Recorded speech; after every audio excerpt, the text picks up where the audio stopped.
ಇನ್ನು ಕಾಂತಾರ ಚಾಪ್ಟರ್ 1 ಚಾಮುಂಡಿ ಪಾತ್ರದ ಬಗ್ಗೆ ಅವಹೇಳನ ಮಾಡಿದಂಥ ಒಂದು ವಿಚಾರಕ್ಕೆ ಸಂಬಂಧಪಟ್ಟಂತೆ ರಣವೀರ್ ಸಿಂಗ್ಗೆ ಒಂದು ಬಿಗ್ ರಿಲೀಫ್ ಸಿಕ್ಕಿದೆ.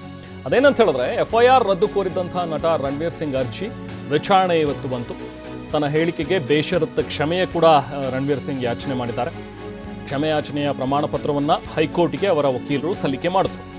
ಜೊತೆಗೆ ಶೀಘ್ರವೇ ಅವರು ಚಾಮುಂಡಿ ಬೆಟ್ಟಕ್ಕೆ ಹೋಗ್ತಾರೆ, ಅಲ್ಲೂ ಕೂಡ ಅವರು ಕ್ಷಮೆ ಯಾಚಿಸ್ತಾರೆ ಅನ್ನುವಂಥ ಒಂದರ ಬಗ್ಗೆನೂ ಕೂಡ ಪತ್ರವನ್ನು ಈಗ ಕೋರ್ಟ್ಗೆ ಸಬ್ಮಿಟ್ ಮಾಡಿದ್ದಾರೆ. ಸೊ ರಣವೀರ್ ಪರ ಹಿರಿಯ ವಕೀಲ ಸಜನ್ ಪೋವಯ್ಯ ಅವರು ಈ ಪತ್ರವನ್ನು ಸಲ್ಲಿಸಿದ್ರು. ಚಾಮುಂಡಿ ಬೆಟ್ಟ ಭೇಟಿಗೆ ಗಡುವು ನೀಡಬೇಕು ಅಂತಲೂ ಕೂಡ ಮನವಿ ಮಾಡಿದ್ರು. ಈ ಸಂದರ್ಭದಲ್ಲಿ ರಣವೀರ್ ಸಿಂಗ್ ಕ್ಷಮೆಯಾಚನೆಯನ್ನು ಅಂಗೀಕರಿಸಿದ್ದಾರೆ. ನ್ಯಾಯಾಲಯ ಅಂಗೀಕರಿಸಿ ಈ ಒಂದು ಅರ್ಜಿಯನ್ನು ಈಗ ಇತ್ಯರ್ಥಗೊಳಿಸಿದೆ. ಜೊತೆಗೆ ಚಾಮುಂಡಿ ಬೆಟ್ಟ ಭೇಟಿ ಬಗ್ಗೆ ಆದೇಶ ಕೊಡ್ತೀವಿ ಮುಂದಿನ ದಿನಗಳಲ್ಲಿ ಅನ್ನುವಂಥದ್ದನ್ನು ಕೂಡ ಹೈಕೋರ್ಟ್ ಹೇಳಿದೆ. ಸೊ ಹಾಗಾಗಿ ರಣವೀರ್ ಸಿಂಗ್ಗೆ ಈಗ ಸದ್ಯಕ್ಕೆ ಒಂದು ಬಿಗ್ ರಿಲೀಫ್ ಅಂತೂ ಸಿಕ್ಕಿದೆ. ಯಾಕಂದರೆ ಈ ಒಂದು ಪ್ರಕರಣದಲ್ಲಿ ಅವರಿಗೆ ಸಾಕಷ್ಟು ಸಂಕಷ್ಟ ಎದುರಾಗಿತ್ತು. ಯಾವಾಗ ಅವರು ಅಲ್ಲೇ ಬೇಷರತ್ ಕ್ಷಮೆಯನ್ನು ಕೂಡ ಯಾಚಿಸಿದ್ರು, ಅದಾದ ನಂತರವೂ ಕೂಡ ಇಲ್ಲ ನೀವು ಮಾಡಿರುವಂಥ ಒಂದು ಕೃತ್ಯದಿಂದ ಘಾಸಿ ಆಗಿದೆ, ಕೆಲವೊಂದಷ್ಟು ಜನರ ಸೆಂಟಿಮೆಂಟಿಗೆ ಇದು ಹರ್ಟ್ ಆಗಿದೆ, ನೀವು ಮಾಡಿದ ತಪ್ಪು ಅನ್ನುವಂಥದ್ರ ಬಗ್ಗೆನೂ ಕೂಡ ಸಾಕಷ್ಟು ಒಂದು ವಾದ ನಡೆದಿತ್ತು. I saw that in the theaters, Rishabh. It was an outstanding performance, especially when the female ghosts gets inside your body. That performance, that one shot. Did you see Kantara, sir? You saw it? What shot that he gave? That one.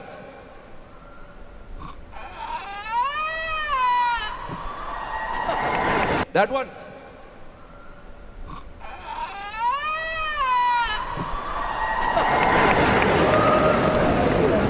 Anybody here want to...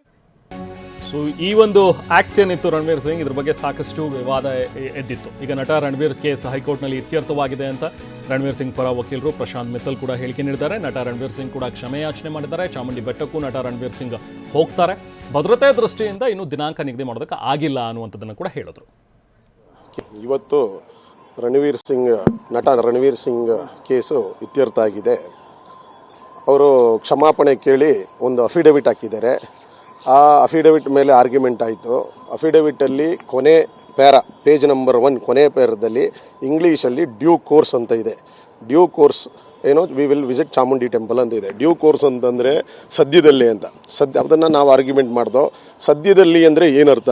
15 ದಿನನ, 30 ದಿನನ, 40 ದಿನನ, 1 ವರ್ಷನ, 10 ವರ್ಷನ ಅಂತ. ಅದಕ್ಕೆ ಅವ್ರ ಕಡೆ advocate ಬಂದು ಹೇಳಿದ್ರು ಏನಂತ, ಭದ್ರತೆಯ ಕಾರಣದಿಂದಾಗಿ ಅದನ್ನು ಹೇಳೋಕ್ಕೆ ಬರ್ತಾ ಇಲ್ಲ ನಮಗೆ. ಏಕೆಂದರೆ ದುರಂಧರ್ 1, 2 ಬಂದ ಮೇಲೆ ಸ್ವಲ್ಪ ಭದ್ರತೆ ಕೊರತೆ ಇದೆ, ಏನು ಸೆಕ್ಯೂರಿಟಿ ರೀಸನ್ಸ್ ಅಂತ ಹೇಳಿದ್ರು. ಅದಕ್ಕೆ ನಾವು ಹೇಳೋದು, ಕರ್ನಾಟಕ ಪೊಲೀಸ್ ಮೇಲೆ ನಮಗೆ ನಂಬಿಕೆ ಇದೆ, ಕರ್ನಾಟಕ ಪೊಲೀಸ್ ಎಲ್ಲ ಭದ್ರತೆ ಕೊಡ್ತಾರೆ ಅವ್ರು ಬಂದರೆ ಅಂತೇಳಿ. ಅದಕ್ಕೆ ಸಾಹೇಬರು ಕರ್ನಾಟಕ ಪೊಲೀಸ್ ಬಗ್ಗೆ ಎಲ್ಲ ಗೊತ್ತಿದೆ, ಡೈಲಿ ನೋಡ್ತಾ ಇದ್ದೀವಿ ಬಿಡಪ್ಪ ಅಂತ ಹೇಳಿದ್ರು.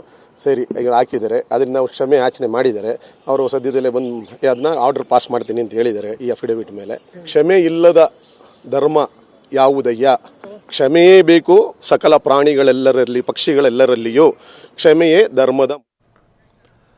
ಮತ್ತಷ್ಟು ಡೀಟೇಲ್ಸ್ ನಾವು ಪ್ರತಿನಿಧಿ ರಮೇಶ್ ನೀಡ್ತಾರೆ. ರಮೇಶ್, ಹಾಗಾದರೆ ಈಗ ರಣವೀರ್ ಸಿಂಗ್ಗೆ ಒಂದು ಬಿಗ್ ರಿಲೀಫ್ ಅನ್ನುವಂಥದ್ದನ್ನೇ ಹೇಳ್ಬೋದಾ ಈಗ? ಅಂದರೆ ಈಗ ಇನ್ನೇನು ಹೋಗಬೇಕು, ಕ್ಷಮೆ ಯಾಚನೆ ಮಾಡಬೇಕು ಅನ್ನುವಂಥದ್ದನ್ನು ಕೂಡ ಹೈಕೋರ್ಟ್ ಹೇಳುತ್ತಾ, ಇಂಥ ಡೇಟಿಗೆ ಹೋಗಿ ಬರಬೇಕು, ಅದನ್ನು ಕೂಡ ಸಬ್ಮಿಟ್ ಮಾಡಬೇಕು ಹೈಕೋರ್ಟ್ ಅನ್ನುವಂಥದ್ದು ಏನಿದೆ ಹಾಗಾದರೆ ಈ ಪ್ರಕರಣದಲ್ಲಿ ಈಗ ಬಾಕಿ? ಹಾಗಾದರೆ ರಮೇಶ್ ರೆಹಮಾನ್, ಈಗ ರಣವೀರ್ ಸಿಂಗ್ಗೆ ಬಿಗ್ ರಿಲೀಫ್ ಅಂತಾನೆ ಹೇಳ್ಬೋದು. ಯಾಕೆಂತಂದ್ರೆ ಅವರು ಈ ಕೇಸ್ನಲ್ಲಿ ಮೆರಿಟ್ಸ್ಗಿಂತ ಅಂದ್ರೆ ಮೆರಿಟ್ಸ್ ಆಧಾರದ ಮೇಲೆ ವಾದ ಮಾಡೋದಕ್ಕಿಂತ ಹೆಚ್ಚಾಗಿ ತಮ್ಮ ತಪ್ಪೇನಿದೆ ಅಂದ್ರೆ ಆ ಸೂಕ್ಷ್ಮತೆಯನ್ನು ಅರಿಯದೆ ನಾನು ಹೇಳಿದಂತ ವಾಕ್ಯ ಯಾವುದೋ ಉದ್ದೇಶ ಇರಲಿಲ್ಲ, ಆದ್ರೂ ಕೂಡ ನಾನು ಬೇಷರತ್ ಕ್ಷಮೆಯಾಚನೆ ಮಾಡ್ತಾ ಇದ್ದೀವಿ ಅಂತ ಹೇಳಿ ಅವರು ಒಂದು ಪ್ರಮಾಣ ಪತ್ರವನ್ನ ಹೈಕೋರ್ಟ್ಗೆ ಸಲ್ಲಿಸಿದ್ದಾರೆ.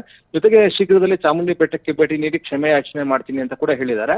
ಹೀಗಾಗಿ ಅರ್ಜಿದಾರ ಪರ ವಕೀಲರು ಇದು ಯಾವಾಗ ಕ್ಷಮೆ ಮಾಡ್ತೀವಿ ಅಂದ್ರೆ ಚಾಮುಂಡಿ ಬೆಟ್ಟಕ್ಕೆ ಯಾವಾಗ ಭೇಟಿ ನೀಡ್ತೀವಿ ಅನ್ನೋದನ್ನ ಅವ್ರು ಸ್ಪಷ್ಟಪಡಿಸಿಲ್ಲ. ಹೀಗಾಗಿ ಅದನ್ನು ಸ್ಪಷ್ಟಪಡಿಸಬೇಕು ಅಂತ ಹೇಳಿ ಕೇಳಿದ್ರು. ಜೊತೆಗೆ ಅವ್ರಿಗೆ ವಾಗ್ದಂಡನೆಯನ್ನು ವಿಧಿಸಬೇಕು ಅಂತ ಹೇಳಿ ಕೇಳಿದ್ರು.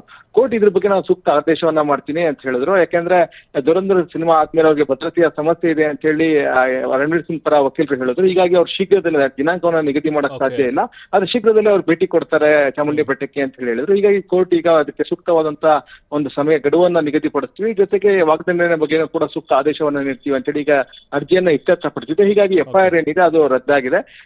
ಬಟ್ ಯಾವಾಗ ಅವರು ಚಾಮುಂಡಿ ಬೆಟ್ಟಕ್ಕೆ ಭೇಟಿ ಕೊಡಬೇಕು ಮತ್ತೆ ಏನ್ ವಾಗ್ದಂಡನೆ ವಿಧಿಸೋ ಬಗ್ಗೆ ಕೋರ್ಟ್ ಸೂಕ್ತವಾದಂತ ಆದೇಶವನ್ನ ಕೊಡ್ತೀವಿ ಅಂತ ಹೇಳಿ ಕೋರ್ಟ್ ಸ್ಪಷ್ಟಪಡಿಸಿದೆ. ಹೀಗಾಗಿ ಒಂದು ರೀತಿ ರಿಲೀಫ್ ಸಿಕ್ಕಂತಾಗಿದೆ ಬಾಲಿವುಡ್ ನಟ ರಣವೀರ್ ಸಿಂಗ್ಗೆ.